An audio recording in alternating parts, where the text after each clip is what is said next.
Thinking of pressing pause on your home buying plans in hopes that you'll get a better deal if you hold off for a bit? Experts are actually saying prices will continue rising, meaning it will cost you more if you do wait.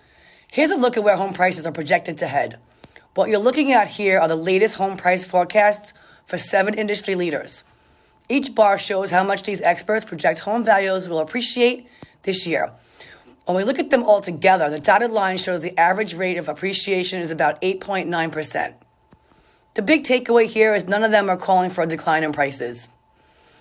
There simply aren't enough homes on the market for that to happen. Instead, prices will keep climbing just at a more moderate pace than what we've seen over the past 2 years. If you're ready to make a move, let's talk. I'll give you the latest info on how this is playing out in our local market here in Long Island, so you can make the best decision possible when it comes to buying a home.